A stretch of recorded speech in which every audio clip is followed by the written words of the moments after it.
It's another fantastic Thursday. It's beautiful here in Seattle, and it's not even dark out yet. It's amazing. And this is Real Monsters one more time. And I am SK Barrett, and I'm joined by the lovely and talented Wes Hobrick. Hello, hello, hello. How is everybody? I wish I could say the same thing about it being not dark here in Illinois, but it's 7:30 and it's pitch Yeah, black out. yeah, well, So, yeah, I hate Central Time. I don't know if you can hear it, but my neighbor's mowing his lawn right now. Oh no. No, I can't hear it. I can! Knock it off! He's one of those lawn obsessed guys. Yeah. Yeah, I guess so. Man, it's weird to me, but that's a whole other show. Right. I could talk for a long time about that. So we have a really great show, a topic that is so big it can't be contained in one show. Yeah, a topic that really gets to the heart of, among other things, I think arguably this guy is the most vicious offender that we're going to look at. And that's saying a Period. lot Yeah, because we yeah, have covered some really nasty characters. we really have. And I mean, we're not going to get to much of the viciousness in this part, but part two is where we'll get to that. But this is also a story of the incompetence, inefficiencies, and just downright um, who gives a shit about government bureaucracies and people in Oh, general. yeah. Because this guy could have been caught much, much earlier than he was. Yeah. So, So, do we have any news today? oh, I Or was just going to are we just jumping right in? I was just going to say a few things about the brewery, about Milwaukee. Oh, I'm sure please. everybody has heard. Full disclosure there, in my day job, I work for our family business and we sell Coors beer. We're actually buying the local Miller franchise too and combining the products. So Milwaukee will be a central hub for us when we get that transaction completed. And it just, man, it's a mind fuck that it would happen there. And Do it felt closer to me than other ones have, sure. I guess you could say. Do we And have any concept of motive yet? from what I've heard so far, they're saying disgruntled worker. Yeah. I mean, that makes Um, a lot of sense considering it wasn't a public place or an institution or anything like that, but just a workplace. yeah, yeah, exactly. I mean, it's basically a bottling plant with about 1,000 employees there. And the main beers that they do are Miller products, although it's Molson Coors who owns it now. So, I mean, we send our heartfelt um, Yeah. just to everybody who's been affected by this from your downstate Illinois distributors too. So, I would hope that my work here and my work in the daily job wouldn't cross, but unfortunately they did. Well, sick fuckers are everywhere. Yeah. Yeah, And they unfortunately are. But yeah, that yeah, was all I had in the way of news. that's plenty. Yeah, I agree with you. Nobody should have to put up with that shit at their place of work No. or No, anywhere nobody. actually, but Yeah, nobody should have to go to work scared that a madman is going to come in with a gun and shoot them for no yeah. reason at all. Um, but yeah, that's all I had in the way of the news. All right. I want to give a quick shout out because I said I would to my friend Christina, who's busy heaving her guts out tonight. Oh no. Hope you feel better soon. Christina, I'm so sorry to hear you're sick. Um, yeah, luckily nothing in this show is going to make that worse, although It's certainly next not going week's to make show it. might. Yeah, next week. Yeah. Yeah. Um, yeah. But in getting right into this, just setting the scene a little bit.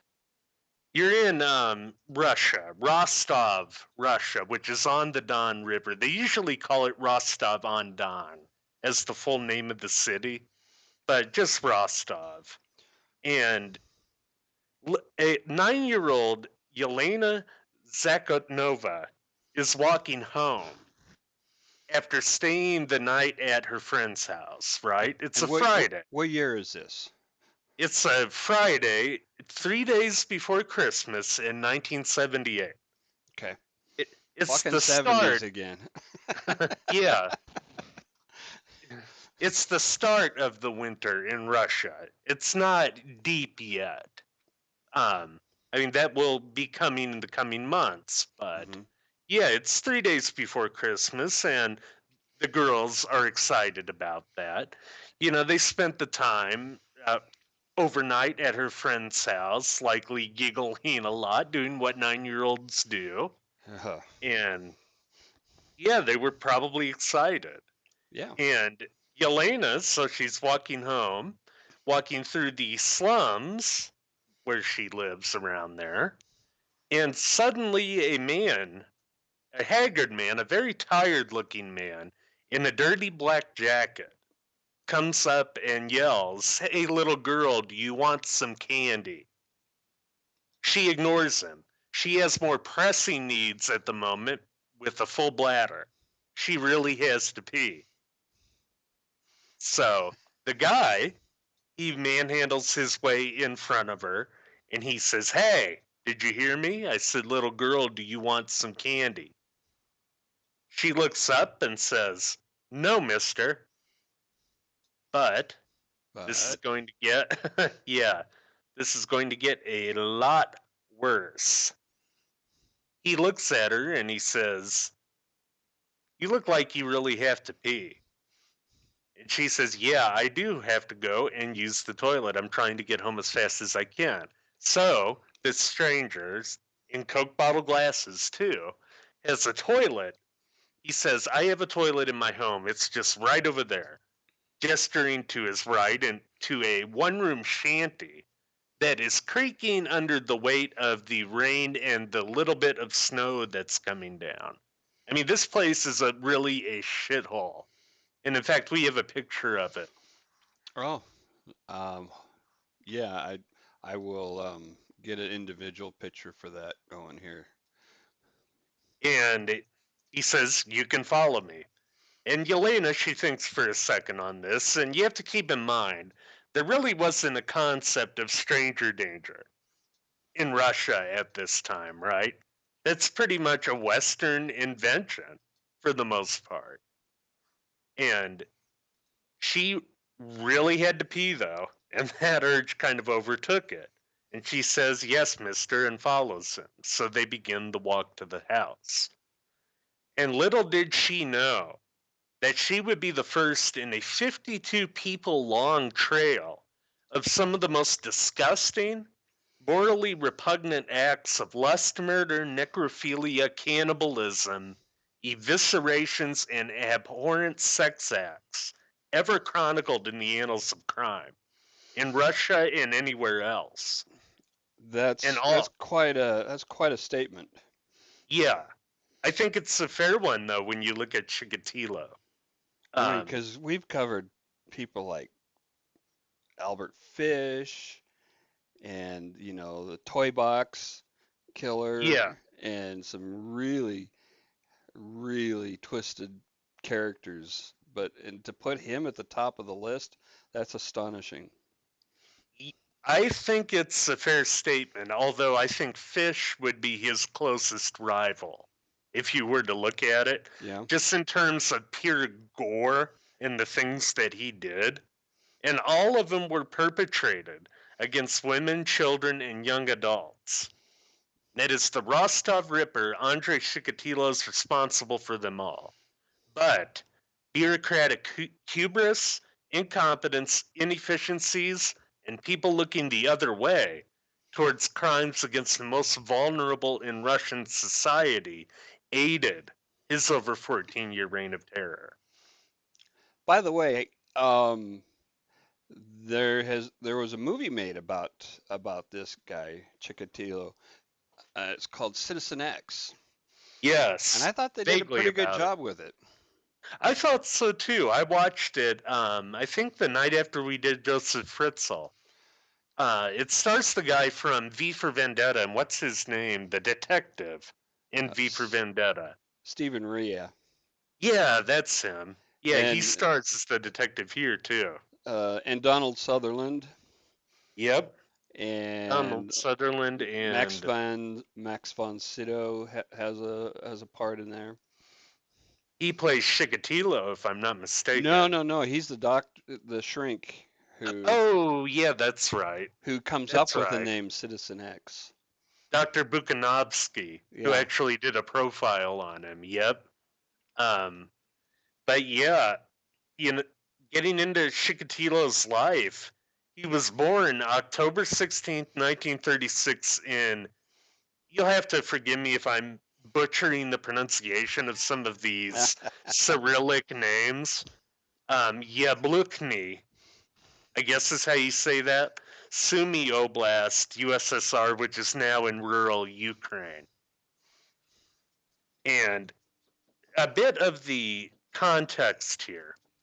His parents were both farm laborers who basically serfs for the Soviet government because this was 7 years after Stalin's forced collectivization of agriculture, which caused major famines, especially in the Ukraine, where they called it Holodomor. That's how it's colloquially known there. Um, but I think it was kind of focused there because Ukraine was also known as a very prolific producer of grain for the Well, Soviet yeah, Empire. that's one of the reasons why Hitler wanted it. Yeah, exactly. Um, conditions were absolutely appalling. But by a lot of accounts, the Chikatilos, they did their best with what they had, and they really didn't have it much worse than their neighbors, oddly enough. They had a small one-room house and a bit of land behind it to till in lieu of actual pay from the communist government for their backbreaking labor. And looking at deaths during this period, I saw one estimate that put it at 3 million in Ukraine in 1933 alone Wow, from in that starvation. famine. Yeah, from starvation, or another thing that actually happened during that time, survival cannibalism. Yeah. Well, that could be, that's That wouldn't be in the easily be counted millions, but as famine deaths. yeah, yeah, it would have got swept under the rug. But interestingly enough, it was a big enough of an issue where the Soviets made propaganda about it. And we have one of those posters if we could pull it up. Yeah. Um, Here you go. yeah, my computer might be a little behind. I see.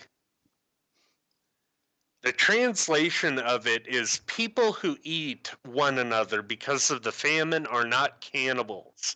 Cannibals are those who don't want to redistribute the church's gold to the starving. That's, Yeah. yeah, Cannibals are the ones who don't want to steal from institutions. exactly. The ones who don't want to, not the ones Uh, who do. yeah, I guess they're trying to put a positive spin on it. But the best thing Well, you can get out of communism, man. right. I mean, the whole concept there is that one, the state is the religion, Mm-hmm. and therefore, Um, any other religion needs to be, confiscated Yeah, and stamped out, and stamped out. basically. Yeah. But yeah, that's just one piece of propaganda to come out of that period. Um, and some other examples of that. Many people were so hungry they were also forced to eat things like leaves and grass. Um, Yeah, so yeah, and I read a statement years ago that said that every famine in modern history is man-made. yeah, pretty much. I mean, that is kind of the big discussion in historical circles right now, is whether this was somehow morally equivalent to what Hitler did, um, with Oh, I direct see. genocide versus this sort of indirect genocide that Stalin was doing. During this time as well, he was also doing things like purging the Ukrainian intelligentsia, the cultural Right. luminaries, and he was trying to, basically stamp out nationalism in the country. So, but Yeah, you didn't go against Uncle Joe no, not at and all. survive. But yeah, when Andre was about 5, his mother started telling him a rather strange story about an older brother, although some sources say it was a cousin, who died before Andre was born. And according to Andre's mother, in 1934, the villagers were so hungry during the famine Hmm. that they chased this poor child down, presumably cannibalizing him, and he was never seen again. And Wow. the tale horrified and fascinated the boy, fascinated Andre. And while this has never been confirmed to be, historically accurate, It doesn't I matter, would does it? no, it doesn't. And it may have been something that his mother just invented as a sort of folk tale to keep him in line as a kid, Well, that's what the Grimm's fairy tales were all about, right? Yeah, exactly. Scare the Yeah, kids just so they behave. yeah, precisely. And we know it's not out of the realm of possibility that it could have happened because we do have documented cases of survival cannibalism Well, happening in parts of the yeah, Soviet Union. and it may have been it may have been a true story, anywhere between a true story, completely true, or it was a true story that happened in the village and she adapted it to be closer to home, Yeah, or completely made up. And what and none of that even matters. What matters is that it had an effect on Andre. it had a pretty profound effect. In fact, I would argue the story itself kind of became representative in his mind of a total lack of control that Mm, he had over anything in his life. And we'll see how that effect kind of comes out as we get deeper into this. But it's sort of like a leitmotif in his psychology right, throughout right. the crimes that he goes through. Uh, yeah, I think we also have a headline about the famine, but Ah, yeah. at any rate, on June 22nd, 1941, the Nazis invaded the Soviet Union, and the Red Army called up Andrei's father, Roman, for service on the front. And Roman, like quite a lot of Red soldiers at this time, would be captured rather quickly by the Germans and ended up spending the rest of the war as a POW in a prison camp. And meanwhile, Germany, like you said earlier, SK, occupied the Ukraine. And during that time, it's not out of the realm of possibility again that the young Andre would have seen shootings, hangings, bombings, and all manner of atrocity. I can't imagine you could avoid it. Yeah, I mean, yeah, seriously. I mean, the the Nazis would just shoot whoever the hell they wanted for oh whatever yeah, reason and or no reason. Plus, not on top of that, they were, you know, ramping up their extermination of the Jews. yeah. Yes, the Einsatzgruppen Hmm. going through the villages and just shooting whole villages and literally burying them Yep. just on the spot. But yeah, that and the Eastern Front was known for its brutality throughout. Very much so. And yeah, very a lot of violence against civilians, not just armies, but Yep. a lot of violence against civilians. And in fact, part of that affected hit Andre close to home because remember, his dad is a POW throughout the war. But in 1943, his half sister, Tatiana, is born. And now we don't know for certain, but there is speculation that she was the product of a rape by a German soldier. And this is something that Andre would have witnessed, being as the Right. house was one room. So, nobody was ever picked up on that. Nobody was ever charged for the rape. But Is this her picture here? no, I couldn't find one Okay. of. Oh, no, that's the victim. Okay. His first victim, yeah. I couldn't find one of his sister or his mother.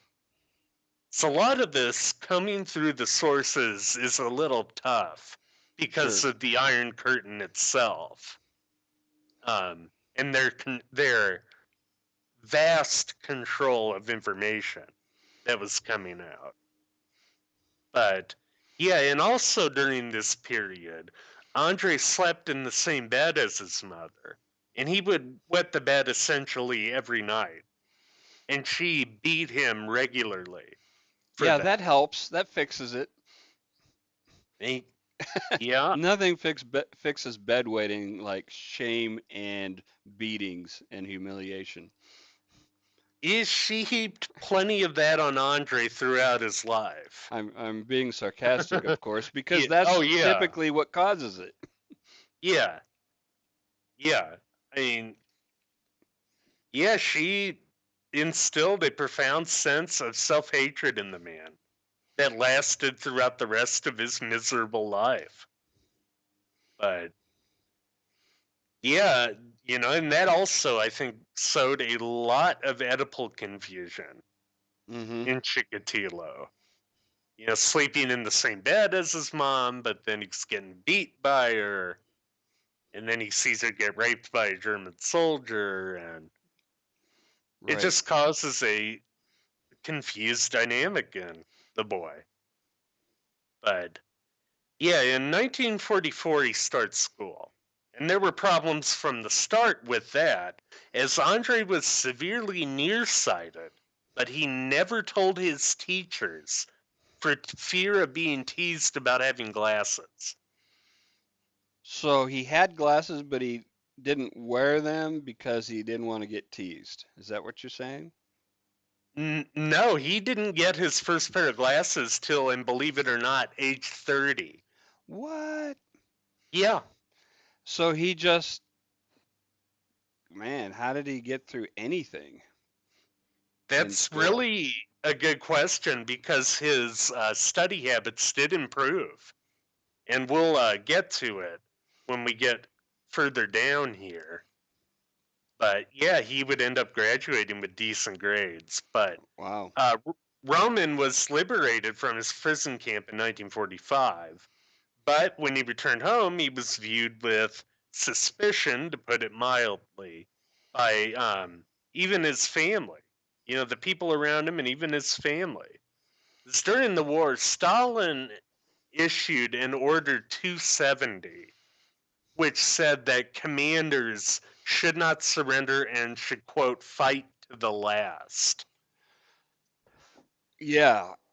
Well, I mean, especially in the early parts of the war, um, the Soviets had far more men than they had machines. Yes, It took them years to ramp up production. Eventually, they did um, get up, especially tanks, um, but also aircraft. But in guns, they didn't even have enough guns to begin with. that makes me think of the story with Stalingrad about one guy having to carry a rifle and another guy the bullets when the Nazis were invading.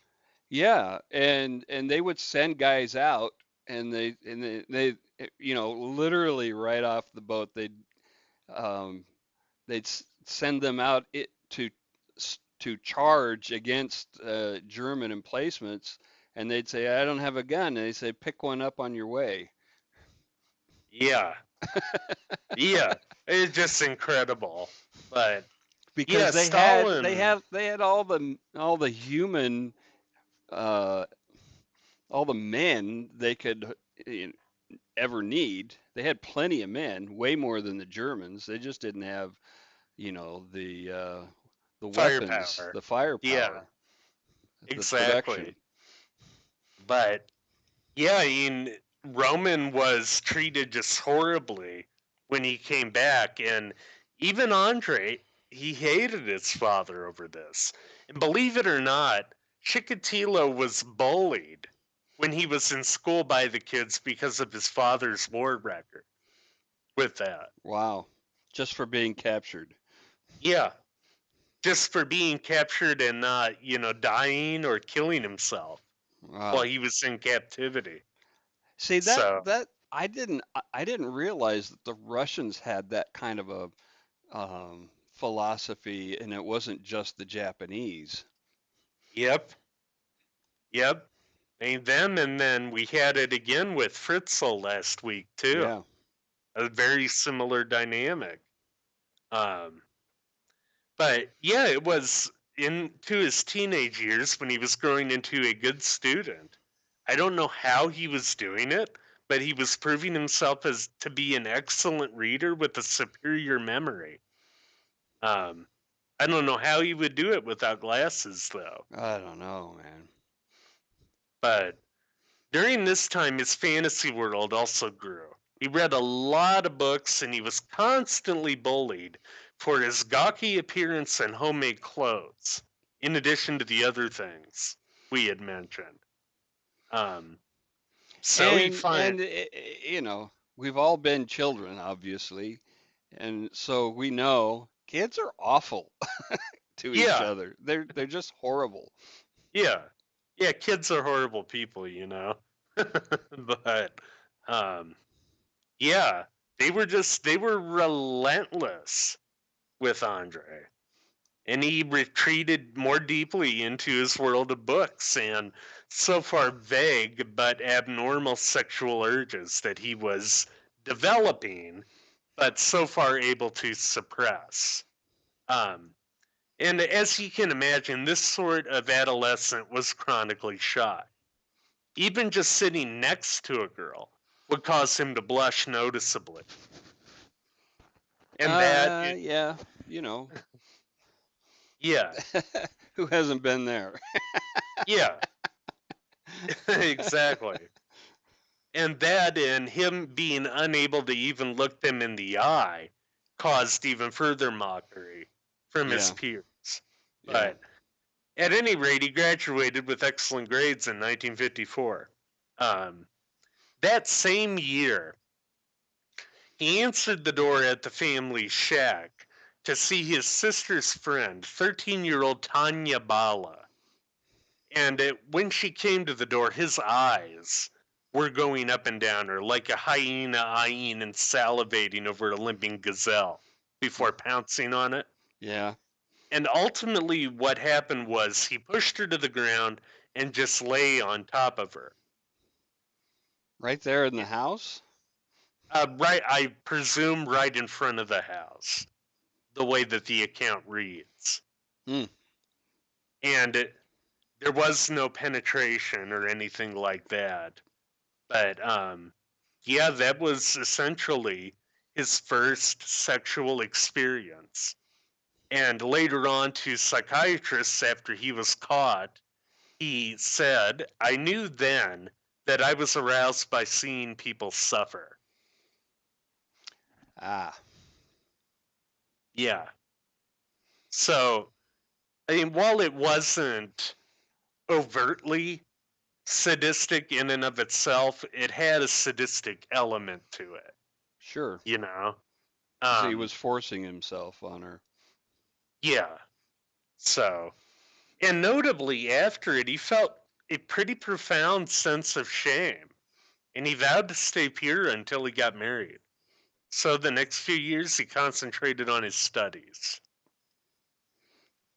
Hmm. And his dream during this period was to study at Moscow University, which would ultimately translate into likely a state career and a life in the Russian capital.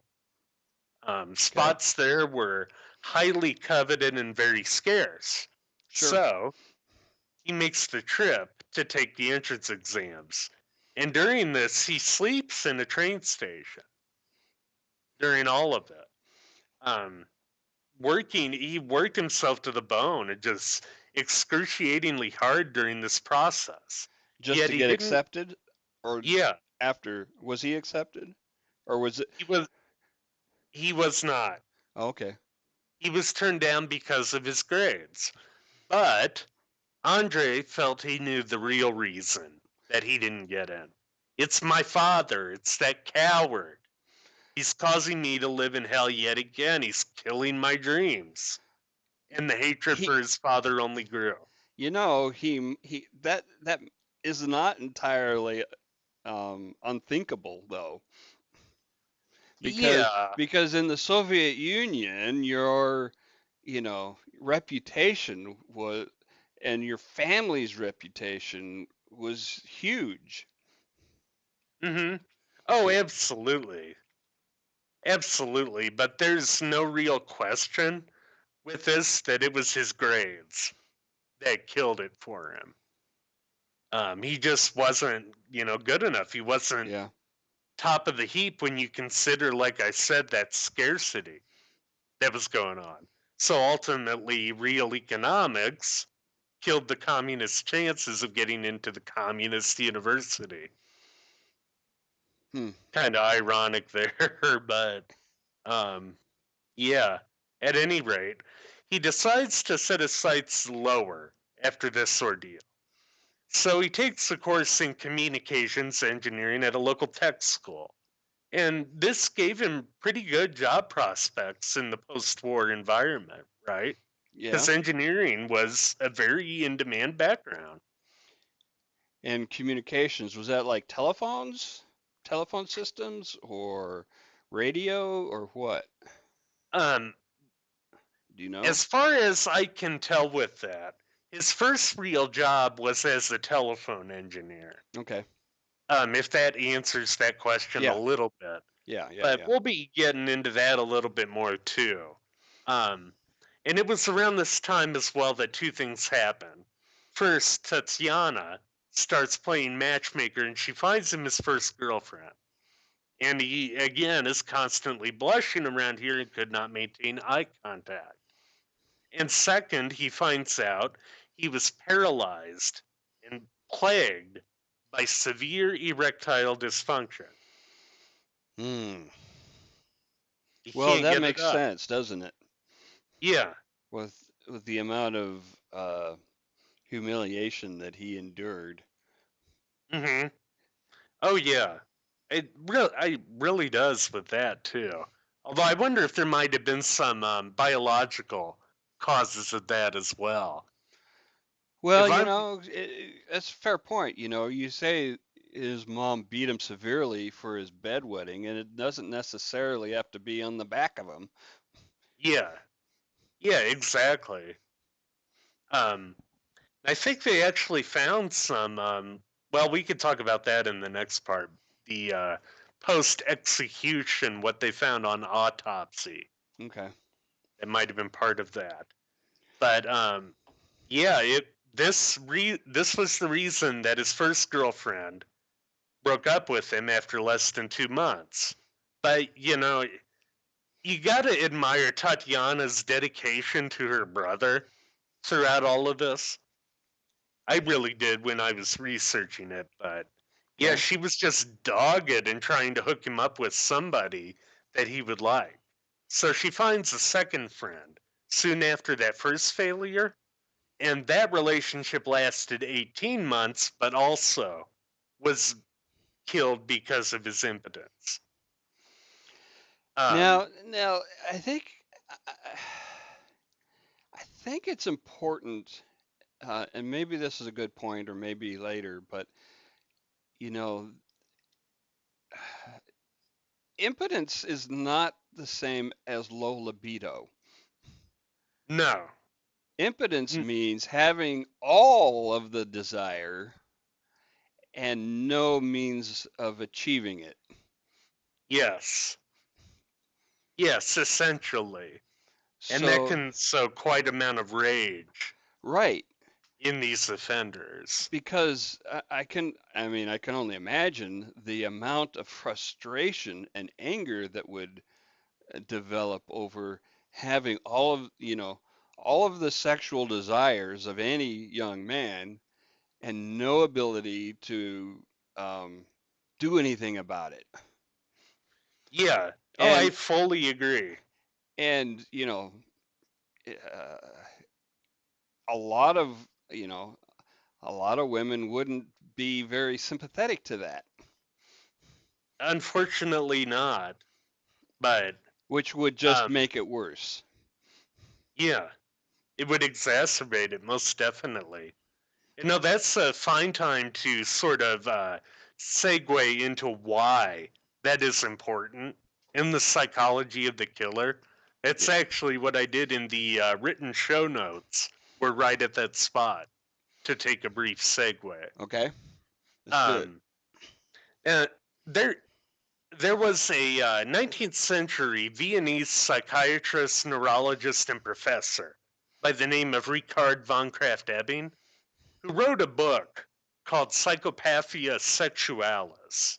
Yeah. And what it is essentially a catalog of sexual perversion as he has seen it in his clinical practice and that of others.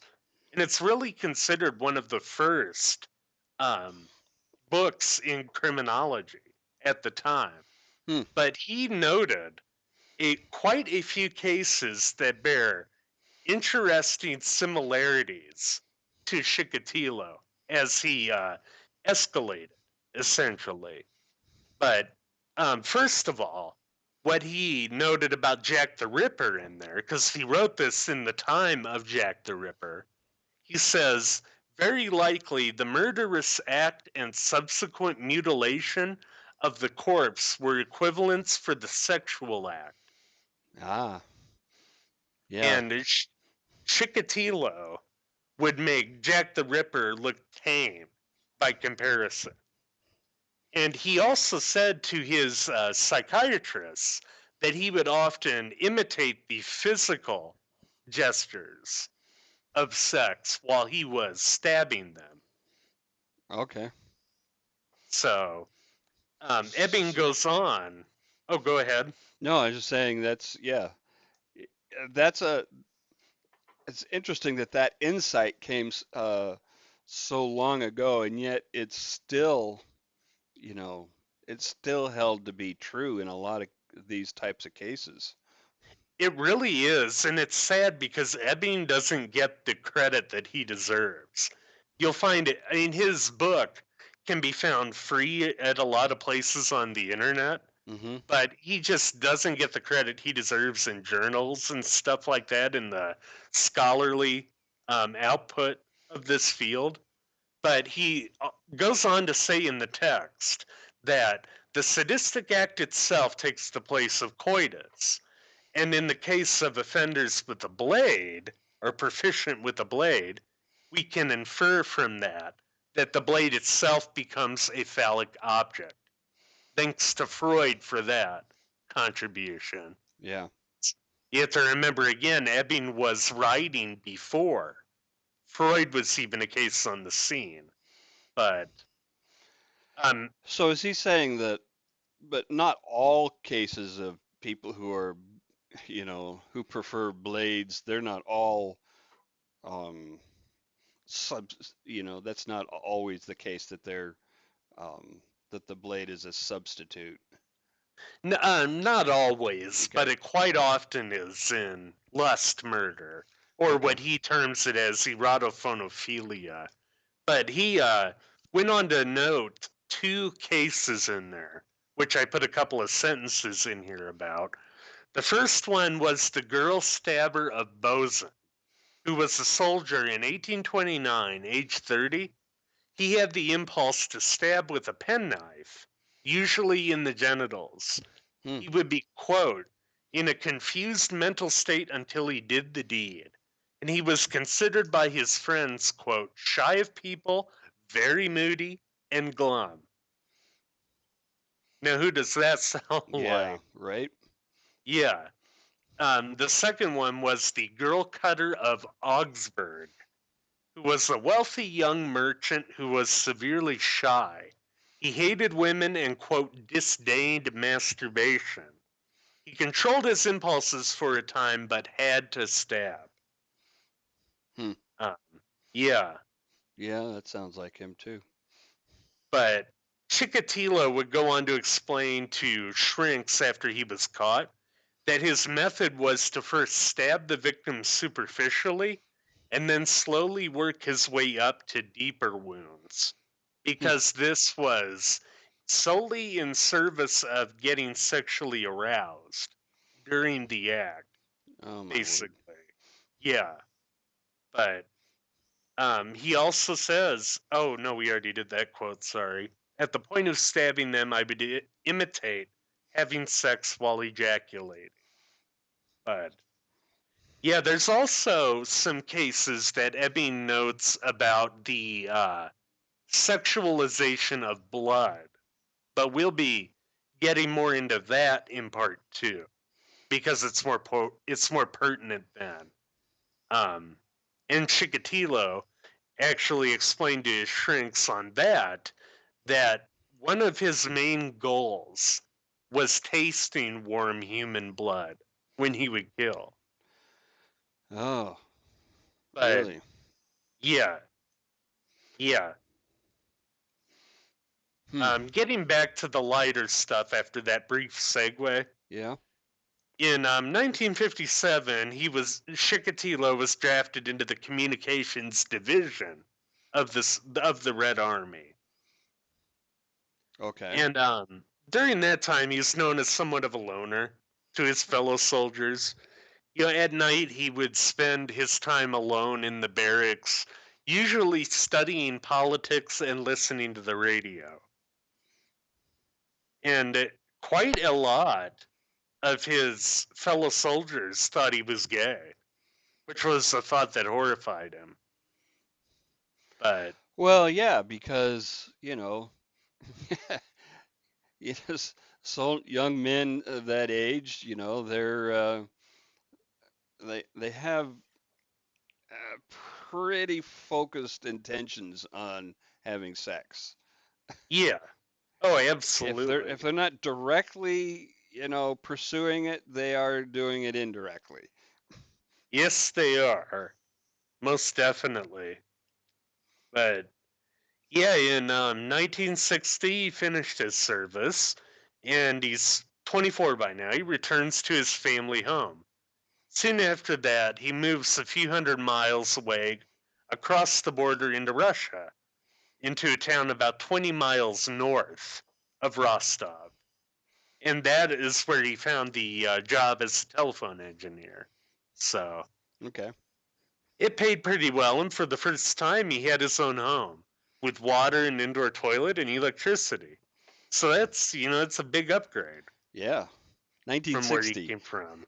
Yep. He Yeah, had indoor exactly. plumbing in 1960. Yeah. Yeah. I mean, that's the USSR for you. But soon after that, he convinced the rest of his family to move in with him. They did so, and they found their own place not far away. And pretty soon, Tatiana met a man and got married. So, the monster gets married. Tatiana, being the determined and dedicated sister she was, she kept trying to find a girlfriend for her exceedingly introverted 27-year-old brother. And she also kept striking out. That was until 1963 when she hooked him up with her friend Fenya, which I believe we have a picture of her and Andrei. Yeah, Um, that comes. Andrei liked her as she was tall, intelligent, and well read, though he still couldn't make eye contact with her on the first date. But Fenya persisted, and the two eventually warmed to each other. And not long after, thoughts of marriage entered her head. Fenya really liked that Andrei had a good career. He wasn't boozing or womanizing like the other men around her, and Hmm. most of all, he really respected her, she thought. So they got married at the local registry's office the same year they met. Um, but the same night they got married, she discovered her new husband had some real issues, as he was unable to consummate. Oh man. Yeah. So his impotence is becoming a bigger and bigger issue in their marriage. Yet somehow they managed to have two children. There's a girl in 1967 and a boy in 1969. And reports in a few biographies say that Chikatilo often tried to impregnate his young wife using inanimate objects on her at night while she was sleeping. What? Yeah, Well, like he would come on them and then stick them in her, that type of thing. yes, Wow. yes. I read another account that said they just used the old finger method Mm. with that too, but yeah, I think the inanimate objects one is a bit weirder. Yeah, for sure. But by all accounts, he was a good father. He didn't abuse his children. He didn't neglect them, and he doted on them. You Hmm. know, but the relationship as a whole was dominated by Fenya. Um, Well, it and would be. that That's the kind of woman he would pick, right? exactly. Yeah, I totally agree. Somebody who would reproduce um, that kind of a relationship like he had with his mother in some senses. Yeah, Um, and it's fascinating how much you know, how much time and effort we put into recreating childhood traumas in our adult lives. yeah. Oh, it really is. Just answering Patty's question there. They were indeed his biological children. Yeah, that's a good question because I was kind of wondering if that might not be the case. Yep. And Chikatilo would go on to have grandchildren too, but that would be There's for the part lovely two. couple. Yep, that is them. And after his daughter was born, he started his studies for a degree in Russian language and literature at Rostov University, which would keep him occupied for a little bit of time. But But during his but studies, the sadistic and pedophilic thoughts began percolating more visibly to the surface. He had no therapist, psychologist, psychiatrist, and hell, I mean, he didn't have a friend to talk to as an outlet. This was the 1970s in Russia, and these things just weren't talked about. no, So, they're probably still not talked about. no, no, I would imagine not. So he begins to slip into a deep depression. But nevertheless, in 1971, he graduated with degrees in Russian language and literature, engineering, and Marxism Leninism. So, Hmm. That's this, substantial amount of studying. it really is. And it would also lay the groundwork for his first opportunities at translating his vile thoughts into hard reality. How so? In, in short, it would be his first escalations. It would lay the groundwork for him to be able to escalate. Um, Yevgenia was proud that finally she could boast that she was married to an educated man, right?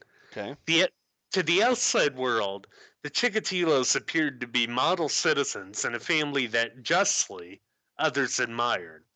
But what happens on the inside, combined with the masks people sometimes wear, as we have been talking about, can equal domestic rot, moral insanity, and in this case, outright criminality, as evidenced by what Chikatilo does shortly after taking his next job.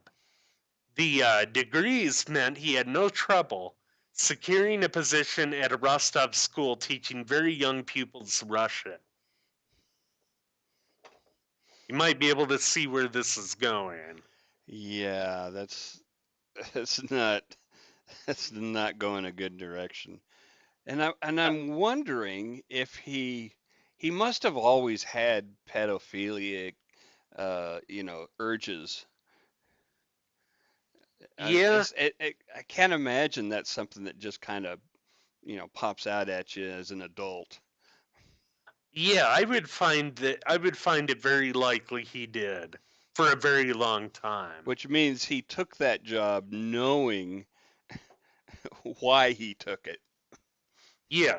Oh yeah, absolutely. He had a degree of premeditation with it. Yeah. Um, and at first it was just that he was an objectively horrible teacher. He couldn't control his students. Oh, that makes That so much sense. Yeah. He would be an awful teacher. He could yeah. he had, a total omega personality. Oh yeah. Um Absolutely. and how do Absolutely. you control children like that? You No, don't you just don't. they just they You, just they just walk all over him from the first minute. yeah. They can sense Yeah. children can smell fear. Well, there's reports that the kids mocked him and even the staff joined in. Not kidding. Oh man. Well, But that's not yeah, helpful. yeah, no, not at all. And on top of all that, he's thoroughly uninspiring about his subject. So, this soon escalated to Chikatilo sitting uncomfortably close to his female pupils and also appearing in the girls' dormitories unannounced. And then this soon after escalated to full on sexual molestation of his students. Mm, The most enraging part of this, though, yeah. they knew about it. The authorities and the school knew about it, but he was still allowed to keep his teaching position for 3 more years. What? 3 more years. No Why? one said a word about it. I, as far as I can tell, just bureaucratic ineptitude, inefficiency, and covering their own asses, most likely.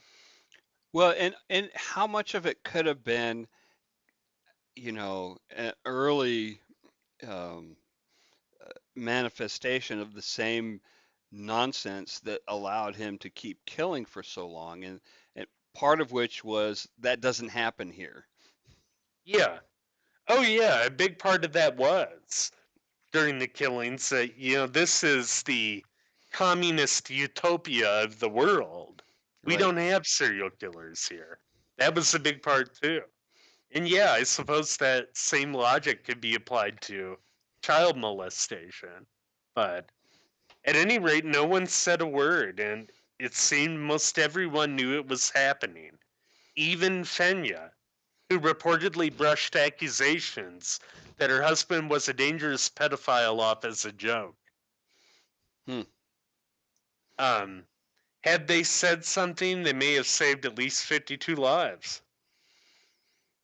Yeah. But, Or some portion thereof. oh, absolutely. But when the school finally did ask him to resign, he did so immediately. But incredibly, his work references made zero mention of why he resigned, nor any of his behavior while he was on the job. Wow. So, so he rather So easily, get another teaching job? yes, Yeah. he found one essentially just around the corner in Rostov.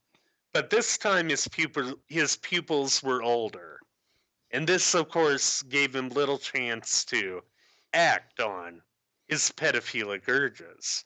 But nevertheless, it was a repeat. He was lackadaisical, uninspiring, like you said, total omega, did not control his students, and he was thoroughly derided by pupils and staff alike. I've had my share of teachers at all the different levels. I can't think of ever having one who would was that bad. I mean, I had some teachers I didn't like, but I never encountered one that was that bad Yeah, or anywhere close to it. wow. But yeah, like I said, total repeat. And in 1978, the same year he committed his first murder, Yeah. cutbacks axed his position before any others. So he was made redundant, basically. Ah, But Chikatilo rambled to the next job. He seemed to be kind of a sexually violent vagabond, as it were. Um, but it took him to the nearby town of Shakhty, which is about 20 miles north of Rostov on Don. And here he was what amounted to a warden who did a little teaching at a school for young men aged 15 through 19. And the position came with the job for Fenya as a matron and a decent apartment for the family to live in. They okay. actually have a picture of that school next to Andrei's mugshot. Yeah, that'll be coming around here in a second. But his main task at this school was to supervise the young men in their dorms at night. But again, it was a Mm, repeat of the past two positions. They had zero respect for his authority, yeah. and they basically did whatever he wanted when he was on duty. And not long, There's this school. yeah, that's it. But not long after he was hired, Chikatilo sexually assaulted one of the young men while he slept. And in Really? another, So yeah, I didn't know he went after boys. yes, this was the first time he would do that. Okay. But yet again, it was hushed up and not reported to the police. So he kept his job. Hmm. Well, I But can't believe he kept his job anyway, yeah, being as ineffective as he was. But then again, I think, my impression of the Soviet society is that it's not easy to get a job and it's not easy to lose a job. yeah, I think that would definitely be fair, but I don't know. I just can't see past children being molested and them doing nothing for it. Um, you know, Yeah. but soon after he started that third job, he buys the decrepit one-room shanty in Shakti's slum district. Neither Fenya nor anyone else in the family had any idea that it existed. Oh, That again is the house that we have a picture of. right. And he, There it this is. was it was premeditated, this move. And it was solely intended as a place that he could take his fantasies into reality. Um, he would often lure drug addicts, prostitutes, alcoholics, and They're generally down and out and sometimes children, although he was usually unsuccessful on that part, to the place promising food or money in return for sexual favors. So he kept it as basically his F shack, for lack of a better term. Mm-hmm. Which brings us to Friday, December 22nd, 1978, and 9-year-old Yelena Zakatnova, who was walking home from overstaying at a friend's house. And she reportedly had to use the toilet when she ran into Chikatilo, who was hunting. And this would become such a huge part of his psychology. It was basically all he would do in So, between going from job to job. so was this first kill just a crime of opportunity almost?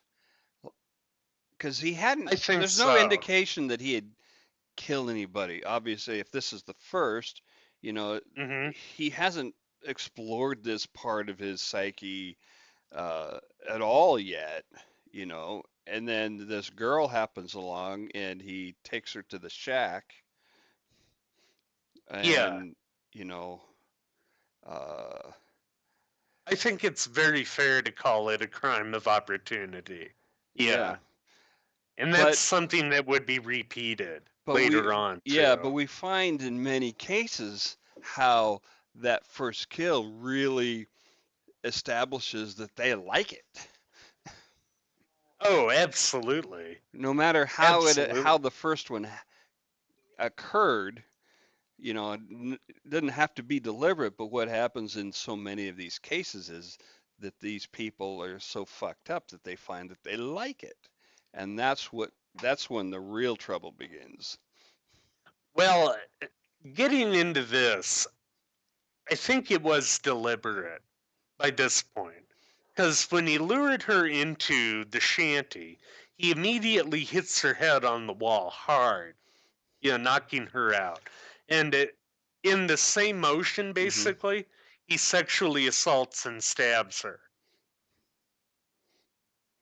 Um, Yeah, I agree. I think that, you know, that once he decided to pursue this girl, he was going to kill her, but he didn't go out there looking for someone to kill. That's the only distinction I'm making. yeah. I mean, he was prowling, I guess would be a better word than hunting Yeah. at this juncture. Yeah. Um, And after that, he would later say to psychiatrists again, the struggle, dominance, and sight of blood aroused me. Yeah. So what does he do? He takes her corpse, Yelena's corpse, and dumps her in the Groshovka River, where she was discovered Christmas Eve. Police, meanwhile, canvassed the area, and Chikatilo's neighbors in the slum, they basically said, "What about that guy?" They pointed out to police how they thought the one-room shanty was kept as what they called a squalid love nest. Because we So, always see this. so he was a suspect from the first. Yeah, oh, absolutely. Wow. Absolutely, he was. And it's going to get worse. But yeah, they pointed that out to the cops. And they said, we always see this guy there with many different people, but he never stays the night. And in fact, they went on to say, the night of Yelena's murder, the light in the shanty was left on all night. Hmm. And going on, the police brought Chikatilo in for questioning. You won't even believe this. An astounding 8 separate times for Yelena's murder. Just for this one. Just for this one. They brought Wow. him in 8 times. And during this, his past activities as a violent sex offender were exposed to the light of their inquiry. But Fenya alibied her husband by saying he was at their family home all night, even though What? she herself was at work. She What? couldn't possibly have known it if he was. So she lied for him. Wow, that's pretty astonishing, actually. Yeah. And what's even more astonishing is the police didn't attempt to break her alibi. They just accepted it and move on.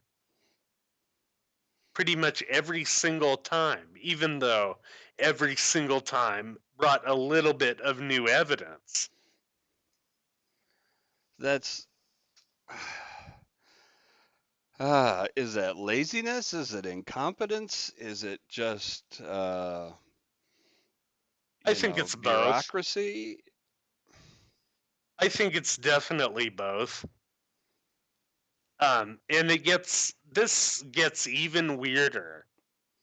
As police moved on from Chikatilo as a suspect, and even a person of interest in this case, they picked up a local man by the name of Alexander Kravchenko as a suspect. And Kravchenko, he had been convicted of a similar crime, and according to the cops, he confessed to the murder of Yelena Zakotnova soon after they picked him up. He was Shocking. subsequently, yeah, he was subsequently tried, found guilty, and executed by firing squad in 1982. Wow. Yeah, Well, the Soviets were very adept at extracting confessions yeah. I mean, you could say of extracting. I would say bullshitting in this case, but yeah, well, I I mean, understand. extracting through whatever means. This is true. I mean, this is definitely true. I mean, they knew how to torture people, Yeah. but yeah, that is it for Okay. part one right now. What a setup. Like yeah. And we still have 51 murders that this guy is going to commit. At least 51. Wow. Yeah, this is uh already just bizarre beyond words. And we're just It getting really started. is. Yeah. Oh, and the mugshot that we had that wasn't Chikatilo was Kravchenko. Okay. The kind of wily looking fellow, Right. younger with the beard. Yeah. That was the patsy. Yes. Yes, exactly. He took the fall. Although, Uh, oddly enough, yeah. in the total investigation of the 52 murders, the Soviets would solve an astounding 1,000 unrelated crimes. Really. Yeah, so there's that. In the course But in the course of their frustration of not finding this guy. Is that what you're yeah, saying? basically, Wow. yeah, in the course of trying to catch the Rostov Ripper, they would solve 1,000 unrelated crimes. That's astonishing. It really is.